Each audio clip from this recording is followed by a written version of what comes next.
Ya, assalamualaikum warahmatullahi wabarakatuh. Saya Muhammad Alim Ramadhani. Existential therapy is more a way of thinking than any particular style of practicing psychotherapy. Terapi eksistensial lebih merupakan cara berpikir daripada gaya latihan tertentu, yaitu psikoterapi. Yang selanjutnya yaitu one of the aims of existential therapy is to challenge people to stop deceiving themselves regarding their lack of responsibility for what is happening to them and their access the mind on life. Yaitu tugas dasar terapis adalah untuk mendorong klien untuk mengeksplorasi pilihan mereka.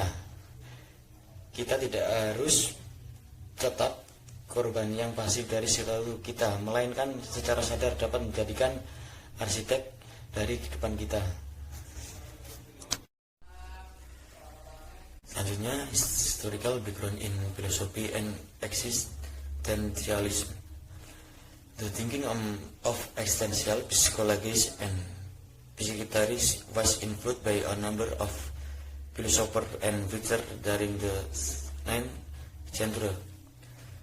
Viktor Frankl, Rollo May, James Buchtal, and Irvin Yalom all developed their existential approach to psychotherapy from strong background in both existential and humanistic psychology, yaitu adalah latar belakang sejarah dalam filsafat dan eksistensialisme. Pemikiran psikolog eksistensial dan psikiater dipengaruhi oleh sejumlah filosof dan penulis pada abad ke-19. Yang pertama yaitu ada Viktor Frankl, Rollo May, dan James Buchtal dan Irvin Yalom. Semua dikembangkan.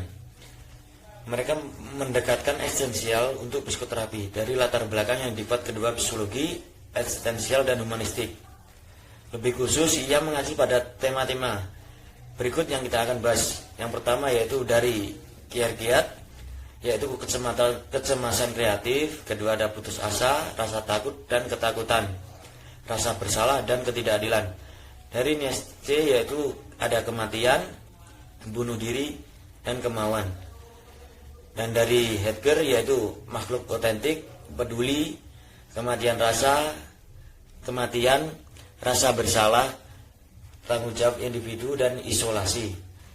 Dan dari Slater yaitu yang berartinya yang punya tanggung jawab dan rasa pilihan masing-masing.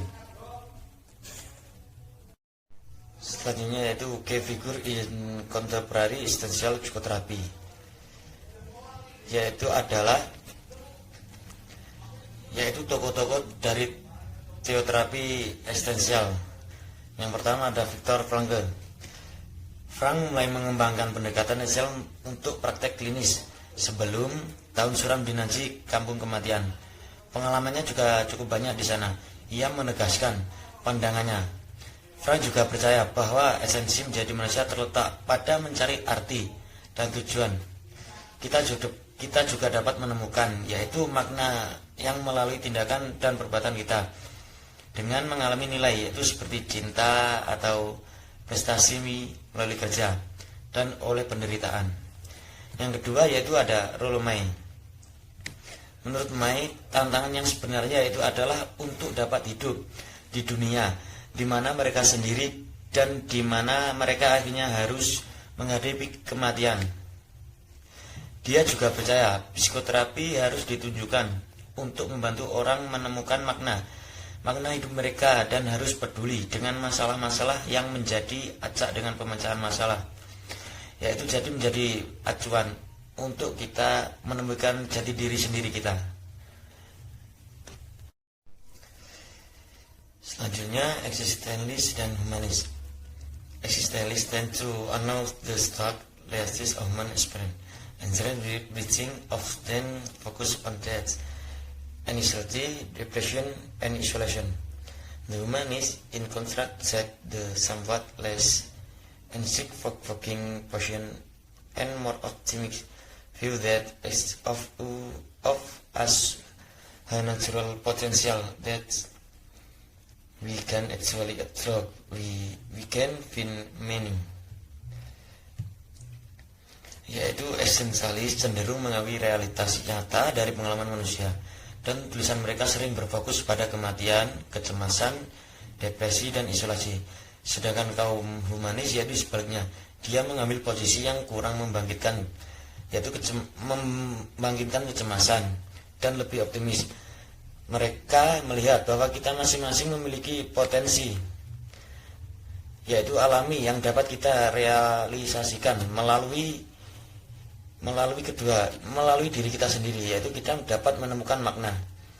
Banyak terapis eksistensial temporer yaitu menyebut diri mereka sebagai praktisi eksistensial dan humanistik. Dia menunjukkan bahwa akar mereka berada dalam filsafat eksistensial, tetapi mereka telah memasukkan banyak aspek psikologi humanistik, yaitu yang berada di Amerika Utara.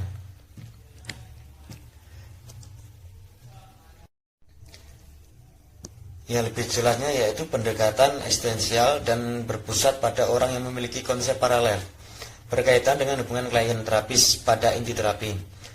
Penekanan fenomenologis yang merupakan dasar bagi pendekatan eksistensialis juga merupakan dasar bagi teori yang berpusat pada pribadi. Keduanya pendekatan berfokus pada persepsi klien dan meminta terapis untuk sepenuhnya hadir dengan klien sehingga memungkinkan untuk memahami dunia subjektif klien, dan keduanya menekankan kapasitas klien untuk kesadaran diri dan penyembuhan diri. Terapis bertujuan untuk menyediakan klien dengan hubungan yang aman, responsif, dan peduli untuk memfasilitasi eksplorasi diri, pertumbuhan, dan penyembuhannya yaitu sendiri. Yang terakhir, Abraham Maslow Contribution to Humanistic Psychology. Maslow criticized Freudian psychology for what the soul as its preparation with the sick and negative state of human nature. Maslow believed to move past a being, conduct and anxiety, hostility, and nurtures, and to title into joy, creativity, and self-fulfilling. Self-actualization was the central theme of the work of Abraham Maslow. Abraham Maslow adalah pelopor dalam pengembangan psikologi humanistik dan berpengaruh dalam memajukan pemahaman individu yang mengaktualisasikan diri. Banyak ide dari Karl Gross, yaitu terutama tentang aspek positif menjadi manusia dan orang yang berfungsi penuh, dibangun di atas filosofi dasar Maslow. Maslow juga mengkritik psikologi Freudian untuk apa? Untuk dilihatnya sebagai keasikan dengan sisi sakit dan negatif dari sifat manusia. Maslow juga percaya banyak penelitian sedang dilakukan pada kecemasan, permusuhan, dan neurosis, dan terlalu sedikit ke dalam kegembiraan, kreativitas, dan pemenuhan diri. Aktualisasi diri adalah tema sentral dari karya Abraham Maslow. Gerakan psikologi positif yang akhir-akhir ini mengemukakan banyak berbagai konsep sisi sehat keberadaan manusia dengan pendekatan humanistik. Maslow mempelajari apa yang disebutnya, yaitu orang yang mengaktualisasikan diri dan menemukan bahwa mereka berbeda dalam hal-hal penting diri, apa yang disebut individu normal. Karakteristik inti dari orang yang mengaktualisasikan diri adalah kesadaran diri, kebebasan, kejujuran, dan kepedulian dasar, serta kepercayaan dan otonomi. Semua karakteristik pribadi ini telah diidentifikasi oleh Rogers sebagai pusat filosofi yang berpusat pada orang. Maslow mendalilkan hierarki, yaitu kebutuhan sebagai sumber motivasi, dengan kebutuhan paling dasar, yaitu kebutuhan fisiologis. Jika kita lapar dan haus, perhatian kita tertuju pada pemenuhan kebutuhan dasar ini. Berikutnya juga adalah kebutuhan rasa aman, yang meliputi rasa aman dan stabilitas. Setelah kebutuhan fisik dan keamanan kita terpenuhi, kita menjadi prihatin dengan memenuhi kebutuhan dan keamanan kita terpenuhi. Ya, mungkin cukup sekian dari saya. Selanjutnya akan dijelaskan oleh teman saya. Terima kasih. Baik, untuk materi selanjutnya kayak konsep eksistensial terapi, yaitu konsep kunci dalam terapi eksistensial. Eksistensi sendiri, yakni biasanya dianggap sebagai kebebasan, tapi nilai tertingginya adalah autentisitas, yakni keaslian. Eksistensi ini dimulai dengan sikap eksistensial, yaitu semacam perasaan disorientasi, bingung atau ketakutan di hadapan dunia yang tampaknya tidak berarti atau absurd ini. Psikoterapi eksistensial. Psikoterapi ini adalah bentuk psikoterapi berdasarkan model sifat dan pengalaman manusia yang dikembangkan oleh tradisi eksistensi filsafat Eropa. Untuk pendekatan eksistensi sendiri menekankan bahwa semua orang memiliki kapasitas untuk kesadaran diri. Setiap orang memiliki identitas unik yang hanya dapat diketahui melalui hubungan dengan orang lain. Jadi, jika kita tidak berhubungan dengan orang lain, kita tidak akan mengetahui berapa besar sih kapasitas yang ada di dalam diri kita. Apa aja sih kekurangan atau kelebihan yang kita miliki, itu tidak bisa kita ketahui tanpa kita berhubungan dengan orang lain. Misalnya, aku itu kelebihannya apa sih? Aku itu kekurangannya apa sih? Katakan kalau kita mengaca pada diri kita sendiri, mungkin masih kurang. Nah, itu kita butuh untuk hubungan dengan orang lain. Misalnya ibu atau nak, kekuranganmu itu di sini. Nak, kelebihanmu itu di sini. Jadi kembangkan kekuranganmu ini, maka perbaiki. Mungkin seperti itu. Jadi pendekatan ini sangat penting. Pendekatan eksistensi ini, yakni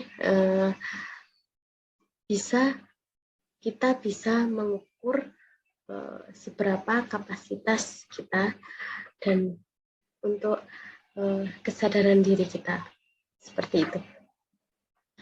Selanjutnya, tradisi eksistensial. Ya, tradisi eksistensial ini mencari keseimbangan antara mengenali batas dan dimensi tragis dari keberadaan manusia di satu sisi dan kemungkinan dan peluang kehidupan manusia di sisi lain. Itu tumbuh dari keinginan untuk membantu orang melibatkan dilema kehidupan kontemporer seperti isolasi, keterasingan, dan ketidakberdayaan. Nah, jadi mencari keseimbangan antara mengenali batas dan dimensi tragis dari keberadaan manusia lain, kayak mungkin stres, mungkin bingung, aku ini harus memilih A atau B, aku ini di kondisi ini atau bingung gitu ya. Jadi antara dua kondisi yang kita tidak bingung, maksudnya kita tidak tahu arah jalan dan kita bingung, dan kita terkadang banyak yang memilih untuk isolasi diri, dan ini tidak benar ya. Kalau dilakukan keterusan atau berlebihan, nanti bahaya malahan kalau tidak diobati, seperti itu. Ada pendapat, ini ada salah satu pendapat dari Yolam dan Joselson, yakni tidak ada hubungan yang dapat menghilangkan isolasi eksistensial, tetapi kesendirian dapat dibagi dalam sedemikian rupa sehingga cinta mengkompensasi rasa sakitnya. Jadi menurut beliau itu hubungan kayak isolasi eksistensi itu sebetulnya tidak ada hubungannya dengan menghilangkan kayak kegundahan, kegalauan, tapi kayak kesendirian itu maksudnya tidak begitu apa namanya, tidak begitu jelek, jadi tidak begitu jelek dan tidak juga begitu buruk. Menurut beliau bisa jadi kesendirian itu bisa menimbulkan bisa menutupi rasa sakit seperti itu. Jadi tapi tidak boleh keterusan ya, lagi-lagi tidak boleh keterusan dan tidak boleh berlebihan. Seperti itu untuk konsep kunci dalam terapi eksistensi ini, yakni have the capacity for self awareness, memiliki kapasitas untuk kesadaran diri, mengalami ketegangan antara kebebasan dan tanggung jawab. Yang selanjutnya menciptakan identitas dan membangun hubungan yang bermakna.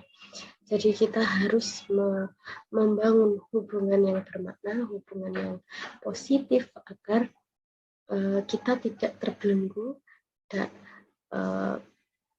terjerat dalam pikiran yang galau, stres atau yang lainnya gitu. Jadi harus menciptakan sesuatu yang bermakna, sesuatu yang positif, seperti itu. Yang selanjutnya mencari makna, tujuan dan nilai-nilai kehidupan.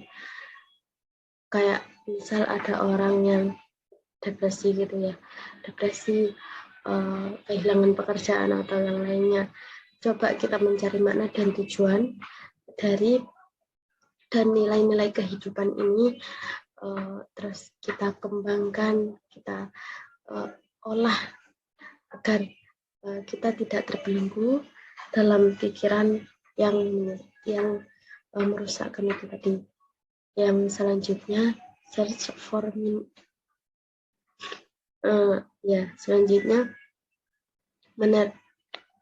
accept anxiety as a condition for life. Nah, ini menerima kecemasan, menerima kecemasan sebagai kondisi hidup. Jadi tidak semua kecemasan itu dihindari. Nah, selanjutnya, konsep selanjutnya yakni menyadari kematian dan ketidakberadaan. Jadi ini adalah dimensi dasar kondisi manusia. Kita harus mengetahui kayak konsep kunci dalam terapi eksistensi ini yang akan kita bahas.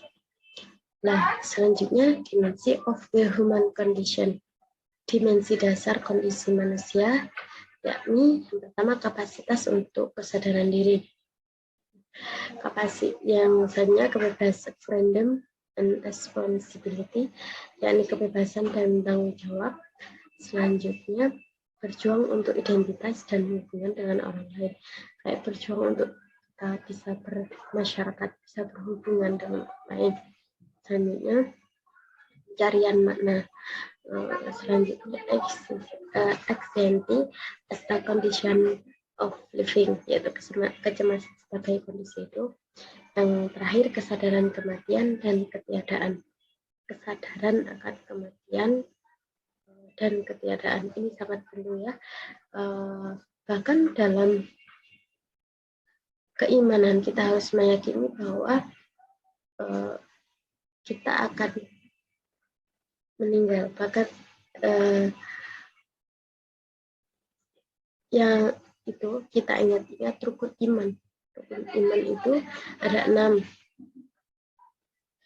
Iman kepada Allah, iman kepada malaikat, dan yang terakhir itu iman kepada qada qadar. Dan qada qadar itu apa sih? Itu sesuatu yang kita tidak tahu untuk kedepannya gitu. Nah, sebelumnya untuk yang iman ke-5 hari kiamat, ya itu awareness, kan kesadaran kematian itu sangat Kalau kita kaji lebih dalam, itu akan mengingatkan kita pada kematian, bahwa di dunia ini hanyalah mampir sementara. Kalau pepatah Jawa, mampir mimpi, seperti itu. Perlu sekali agar kita tahu hakikatnya kita akan kembali, begitu. Jadi untuk masalah sebesar apapun, kekayaan sebesar apapun, problem sebesar apapun, itu akan kalah dengan kalau kita sudah akhir, waktunya udah akhir. Jadi misal kamu diberi uang 100 juta, apa kamu kamu diberi 100 juta tapi meninggal, atau kamu tidak akan diberi apa-apa dan tapi kamu miskin. Itu logikanya kalau orang yang sehat itu nggak akan memilih 100 juta tapi dia meninggal. Buat apa 100 juta tapi dia meninggal? Ya seperti itu. Kayak tidak ada gunanya uang banyak tapi kalau kita sudah meninggal, karena itu semua bukan kepemilikan kita. Begitu pula jika kita memiliki banyak problem, sadarilah problem itu ada akhirnya dan kita pun ada akhirnya, seperti itu. Jadi ini perlu untuk dimensi dasar kondisi manusia ini perlu kita kontrol dengan baik agar tidak semrawut, agar tidak membingungkan seperti itu. Untuk kita bahas dimensi of the human condition, yaitu dimensi dasar kondisi manusia ini akan kita bahas satu persatu. Yang pertama, kapasitas untuk kesadaran diri. Jadi kesadaran diri ini ialah kesadaran yang dimiliki seseorang untuk introspeksi. Ini termasuk memperoleh pemahaman dan wawasan tentang kekuatan, kualitas, kelemahan, cacat, pemikiran, keyakinan, cita-cita, tanggapan, reaksi, sikap, emosi, dan motivasi seseorang. Jadi kesadaran diri ini kapasitas untuk kesadaran diri. Kita memiliki kapasitas untuk introspeksi diri. Seperti kita memahami bahwa kita memiliki ilmu pengetahuan mengenai usul fikih, mengenai fikih lah, seperti itu. Jadi kayak manusia itu mempunyai kapasitas untuk introspeksi dirinya. Selanjutnya, manusia memiliki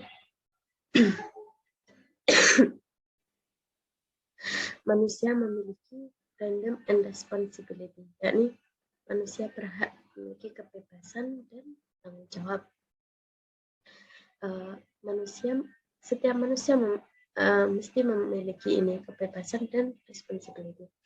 Jadi kayak misal di zaman dahulu ada yang namanya budak, mereka tidak memiliki kebebasan, tetapi budak itu sudah dihapus dan kita semua disamaratakan, yakni manusia yang merdeka, yakni yang mempunyai kebebasan dan tanggung jawab. Rat eksistensi ini menyatakan bahwa kita bebas untuk memilih di antara alternatif, dan dengan demikian kita bertanggung jawab atas hidup kita. Tindakan dan setiap kegagalan untuk mengambil tindakan dan setiap kegagalan untuk mengambil tindakan, maksudnya kita itu bertanggung jawab penuh terhadap hidup kita, meskipun kita gagal atau tidak, kita bertanggung jawab penuh atas itu. Jika ada misal pasien yang menyalahkan orang lain atas masalah mereka, nah kita sebagai terapis ini harus membantu mereka mengenali bagaimana mereka mengizinkan orang lain untuk memutuskan mereka bahwa kita mempunyai hak penuh atas diri kita. Seperti itu.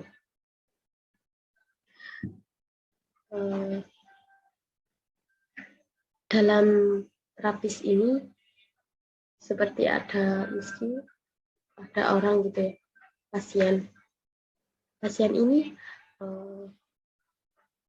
menyatakan bahwa dia disalahkan oleh si A. Jadi untuk terapisnya kita kasih bahwa kita harus si pasien ini Kak pasien, Anda harus kita sebagai yang menerapi, kita harus mempelajari dia bahwa bagaimana sih mengenali diri sendiri. Terus sudahlah untuk saat ini didem-dem, cara bahasanya itu didiamkan, bahwa kita harus mengenali diri lebih dahulu, mengenali diri kita, bahwa kita adalah manusia yang memiliki kebebasan dan tanggung jawab. Sebisanya kita kayak memberikan dorongan agar mereka itu tidak merasa terbebani, seperti itu. Selanjutnya adalah berjuang untuk identitas dan hubungan dengan orang lain. Nah, ini memperjuangkan identitas dan hubungan dengan orang lain adalah menemukan suatu yang menarik tentang diri sendiri. Identitas ini adalah keberanian untuk menjadi diri sendiri. Terapi eksistensi ini menunjukkan bahwa kita sendirian. Terapi eksistensi menunjukkan bahwa kita sendirian, jadi berhubungan dengan orang lain sangatlah penting. Oleh karena itu, kita sebagai manusia harus memberi makna pada hidup, memutuskan bagaimana kita akan hidup, menjalin hubungan dengan diri sendiri dan belajar mendengarkan diri sendiri. Manusia perlu menciptakan hubungan yang erat dengan orang lain. Jadi peribahasanya kita itu memberitahu bahwa hakikatnya manusia itu sendiri. Jika manusia sendiri, kita akan kewalahan, kita tidak akan bisa berjalan rantai kehidupan tidak bisa berjalan. Misalnya kita makan nasi, nanti kalau kita sendiri, siapa? Masa kita nandur sendiri, kita manen sendiri, kita beras sendiri, kita nanak nasi sendiri. Nanti kalau sayur-sayur itu akan kewalahan, dan ini akan memberikan bahwa hidup bersama itu sangat penting, dan kita harus menjalin alat hidup dengan orang lain, seperti itu. Selanjutnya research ini pencarian makna. Terapis eksistensi ini mendorong pasien untuk bertanya pada diri sendiri apa yang mereka inginkan dari kehidupan, dan di mana letak sumber makna bagi mereka dalam hidup. Hubungannya kita dan pasien itu saling penting percaya dalam menemukan makna hidup. Jadi kayak pasien ini dikasih tahu kita hidup itu untuk apa, kita itu belajar untuk apa, kita itu mencintai untuk apa, kita itu menciptakan untuk apa. Dan ini sangat perlu bahwa kehidupan itu memiliki makna, dan pencarian makna ini kita dorong kepada pasien, kita tunjukkan bahwa kehidupan ini sangat penting. Kehidupan ini tidak seperti yang pasien kita anggap, seperti itu. Jadi the search of meaning, pencarian makna, ini sangat perlu sebagai terapis eksistensi. Selanjutnya, kecemasan sebagai kondisi hidup. Kecemasan dilihat oleh terapis eksistensi sebagai kondisi hidup yang secara alami muncul dari upaya seseorang untuk bertahan hidup. Ini dikenal sebagai kecemasan eksistensi dan merupakan hasil norma dari menghadapi 4 kekhawatiran utama dalam hidup, yakni kematian, kebebasan, dan isolasi dan ketidakberartian. Begitu kecemasan eksistensi dikenali, ini dapat ditangani secara konstruktif. Kecemasan dapat menjadi stimulus untuk pertumbuhan saat kita menyadari dan menerima kebebasan kita. Jika kita memiliki keberanian untuk menghadapi diri sendiri dan tantangan hidup manusia, kita mungkin takut, tapi kita bisa berubah. Jadi dalam kecemasan sebagai kondisi hidup, kita pasien kecemasan sebagai kondisi hidup. Bolehlah kita cemas, tapi kita harus mengatakan pada pasien bahwa bolehlah cemas bahwa kondisi hidup. Jangan hanya kayak nganggur-nganggur, kita nggak cemas akan kehidupan, gimana nanti anak saya, gimana nanti keluarga saya, makan apa mereka.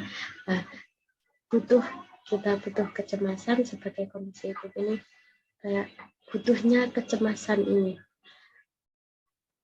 Tapi lagi-lagi saya peringatkan bahwa cemas dalam sini kita harus kita harus mewanti-wanti, mengingat-ingat pada pasien bahwa kecemasan ini tidak boleh berlebihan karena ini sangat berbahaya. Bolehlah cemas, aduh gimana ya nanti ujian saya, nanti jelek gimana ya. Nah, tapi progresnya gimana? Belajar agar nilainya tidak jelek seperti itu. Selanjutnya awareness nanti kesadaran kematian dan ketiadaan. Kematian dipandang sebagai motivasi bagi kita untuk menjalani hidup kita sepenuhnya dan memanfaatkan setiap kesempatan untuk melakukan sesuatu yang berarti. Ada pepatah itu lakukan kebaikan, lakukan kemanfaatan. Kita tidak tahu besok, nanti, atau bahkan detik ini Tuhan akan memberikan umur pada kita. Nggak tahu kan kita bisa rebahan. Nggak tahunya nanti atau besok atau kapan kan kita nggak tahu umur kita akan diambil. Umur kita akan selesai. Jadi kematian dan ketiadaan ini sangat dibutuhkan untuk mengingat-ingat nanti esok kita akan tiada, umur tidak selamanya. Jadi ayo perbaiki seperti itu. Mungkin cukup sekian dari saya, akan dilanjutkan oleh teman saya.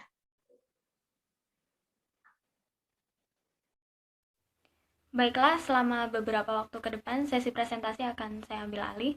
Before that, let me introduce myself. My name is Octavia Ningrum. Now we will talk about therapeutic process and application, technique, and procedure of existential therapy. First, therapeutic goals atau tujuan dari terapi eksistensial. The task of existential therapy is to teach clients to listen to what they already know about themselves, even though they may not be attending to what they know. Jadi menjadi tugas atau PR besar dari terapi eksistensial adalah untuk mengajarkan klien mendengarkan apa yang sebenarnya klien itu udah tahu tentang diri mereka gitu.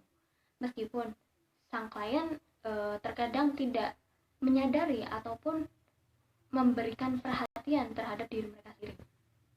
Jadi berangkat dari tugas atau PR besar ini, goals dari terapi eksistensial adalah therapy is a process of bringing out the latent aliveness in the client. Jadi, the latent aliveness untuk menggali makna hidup atau keinginan terpendam dari klien, sehingga klien pun memiliki tujuan dan arah sehingga dia tidak merasakan kehampaan dalam hidupnya gitu. Nah, selanjutnya therapist and client. First, therapist function and role. Fungsi dan peran terapis dalam existential therapy. Nah, menurutnya Bu Gantal nih, terapis itu berfungsi untuk membantu klien melihat cara di mana mereka membatasi kesadaran dan harga dari pembatasan tersebut. Maksudnya, kita langsung ambil contoh aja ya. Misalkan nih, ada siswa, namanya A. Dia tuh siswa yang pintar. Setiap kali ulangan, dia selalu mendapatkan nilai 100. Namun dalam kesehariannya, dalam kegiatan belajar sehari-harinya, dia termasuk siswa yang pasif. Nah, suatu ketika diadakannya lomba olimpiade, yang mana olimpiade ini dibutuhkan keterampilan berbicara atau menjawab langsung dan juga sesi diskusi. Nah, si guru mempertimbangkan si A dan juga si B. Si A ini secara akademik dia mampu, namun secara speakingnya guru melihat si A ini kurang. Sedangkan si B, dia punya nilai yang standar, tapi speakingnya dan setiap hari dalam kegiatan pembelajaran sehari-hari, si B ini termasuk siswa yang aktif. Akhirnya si guru ini pun memberikan kesempatan kepada si B karena guru tersebut tidak yakin terhadap si A terkait keterampilan speakingnya gitu. Padahal si A ini mampu, cuman ada problem dari dirinya, entah ketakutan untuk berbicara di depan umum atau tidak terbiasa akan hal tersebut. Nah, dari sinilah terapis membantu klien alias si A ini melihat kenapa sih si A ini begini dan begitu gitu. Sebenarnya si A ini mampu, namun karena problem tersendiri akhirnya dia pun banyak melewatkan kesempatan. Itulah yang dimaksud dengan impact dari atau harga dari pembatasan kesadaran tersebut. Seperti itu. Second, client experience in therapy. Perlu digarisbawahi bahwa orang-orang yang memutuskan untuk menjalani terapi berarti dia memiliki komitmen untuk bisa menyelesaikan masalahnya sendiri gitu. Dan terapis perlu memberikan respect atau perhatian terhadap hal tersebut gitu, karena menjalani terapi tidak pernah menjadi hal yang mudah bagi seorang klien, terutama bagi klien yang memiliki trauma atau masa lalu yang membekas cukup buruk di ingatannya gitu. Karena terapi berarti membiarkan orang lain untuk mengusik masa lalu yang berusaha dilupakan oleh seseorang gitu. Atau terapi bisa jadi sebuah kegiatan untuk mengorek luka di masa lalu gitu. Jadi di sini terapis itu berfungsi untuk meredakan kekhawatiran sang klien dulu daripada menghadapi masalah secepatnya gitu. Di sini dalam existential therapy, terapis membantu dengan melakukan pendekatan secara filosofis gitu. Nah, ini berkaitan dengan nomor 3, yaitu relationship between therapist and client. Nah, hubungan dari klien dan juga terapis ini tuh dalam existential therapy itu bisa diibaratkan sebagai sebuah cermin. Jika misal terapis memberikan jarak dan bersikap kurang loyal terhadap klien, maka klien pun akan memberikan jarak dan tidak akan menceritakan perasaannya sebenarnya. Oleh karena itulah di terapi eksistensial ini perlu pendekatan secara khusus yang lebih mendalam terhadap antara klien dan juga terapis itu sendiri. Therapeutic techniques and procedure. Menurut pendapatnya Contrast, existential therapists prefer to be thought of as philosophic companions, not as people who repair psyches. Jadi para terapis eksistensial itu lebih suka disebut sebagai sahabat secara khusus atau secara filosofis gitu, daripada disebut sebagai orang-orang yang tengah memperbaiki jiwa seseorang gitu. Nah, ini berhubungan dari relationship between therapist and client, seperti yang saya jelaskan sebelumnya. Karena dalam terapi eksistensial sendiri, teknik terapi itu tidak dibakukan secara formal gitu. Jadi tergantung gimana terapis melakukan pendekatan terhadap sang klien gitu. Karena tiap klien pasti memiliki kepribadian dan juga cara pendekatan masing-masing gitu. Dan ini akan sangat berpengaruh pengalaman dari terapis gitu. Phases of existential counseling. First, during the initial phase. Second, during the middle phase. Third, the final phase. In the initial phase, therapist assists client in identifying and clarifying their assumption about the world. Jadi, di sini terapis membantu klien untuk mengidentifikasi dan juga mengklarifikasi pandangan klien terhadap dunia gitu. Jadi, di sini terapis membantu klien menyadari sudut pandangnya terhadap dunia gitu. Sudut pandangnya terhadap value dirinya sendiri gitu.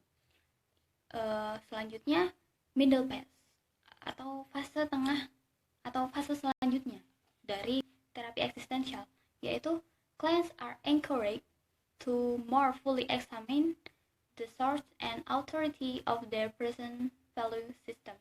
Jadi di tahap ini tuh klien dituntut untuk lebih mengeksplorasi diri, lebih terbuka terhadap tujuan-tujuan dan mimpi-mimpi terpendam dari sang klien. Nah, di sini terapis memiliki peran yang sangat penting untuk membuat klien lebih terbuka. The final phase focuses on helping people take what they are learning about themselves and put it in action. Nah, di tahap final atau fase final ini, terapis itu membantu sang klien untuk meraih mimpi mereka gitu. Kalau di tahap sebelumnya mereka sudah mengeksplorasi diri dan menemukan tujuan dan makna hidup mereka, maka di fase ini terapis membantu klien untuk bergerak menuju mimpinya gitu.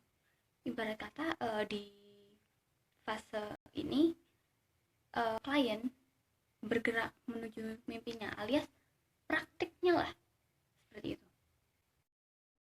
Nah, selanjutnya ada penerapan terapi eksistensial. Nah, dalam application ini yang akan kita bahas adalah yang pertama, client appropriate for existential counseling, application to brief therapy, and application to group counseling. Nah, yang pertama adalah klien yang tepat untuk counseling eksistensial. Ini adalah orang-orang yang menjalani terapi eksistensial gitu. Orang-orang yang menjalani terapi ini biasanya tuh memiliki masalah yang disebut dengan krisis eksistensi gitu. Kita kan pasti pernah ya merasakan hampa, bingung, berada di persimpangan jalan, nggak tahu tujuan mau kemana. Bahkan di kasus-kasus yang ekstrim, orang-orang sampai berpikir untuk bunuh diri atau bahkan sudah mencoba beberapa kali untuk bunuh diri gitu. Nah, ini biasanya terjadi pada orang-orang yang merasa bahwa dirinya tidak berharga, dirinya itu hidup tanpa tujuan, bahwa kehadirannya itu nggak pernah bernilai di mata orang lain. Nah, orang-orang seperti inilah yang menjadi target atau orang-orang yang membutuhkan terapi eksistensial. Selanjutnya, penerapan terapi eksistensial untuk terapi singkat gitu. Nah, untuk terapi singkat ini merujuk kepada target-target atau tujuan dari sang klien yang bersifat jangka pendek gitu. Nah, ini terapi untuk ini tuh lebih bersifat privat gitu. Jadi antara dua orang, ada satu terapis dan juga satu klien gitu. Jadi dalam masa yang singkat atau dalam kurun waktu tertentu gitu, klien menentukan tujuan yang ingin dicapainya gitu. Dan di sini terapis berfungsi untuk sebagai pembimbing dan juga orang yang melakukan pendampingan gitu. Nah, setelah diadakannya sesi terapi singkat ini akan ada evaluasi di akhir gitu, tentang apa yang harus dieval dari hal sebelumnya dan kedepannya harus seperti apa gitu. Nah, terapi singkat ini biasanya berfokus untuk masalah yang dihadapi klien pada saat tersebut. Nah, yang terakhir adalah application to group counseling. Nah, ini maksudnya adalah terapi eksistensial dalam suatu grup atau komunitas gitu. Biasanya terbentuk atas 3 atau lebih orang. Nah, di sini tuh para klien yang berkumpul itu bersepakat untuk menentukan suatu tujuan gitu. Jadi di dalam komunitas orang-orang yang menjalani terapi bisa belajar tanggung jawab dan melihat dirinya sendiri lewat mata orang lain gitu. Karena kalau misalkan nih dalam suatu organisasi gitu, seseorang tiap pribadi dalam suatu organisasi tentu memiliki tanggung jawab tersendiri. Dan dalam hal ini konsep dari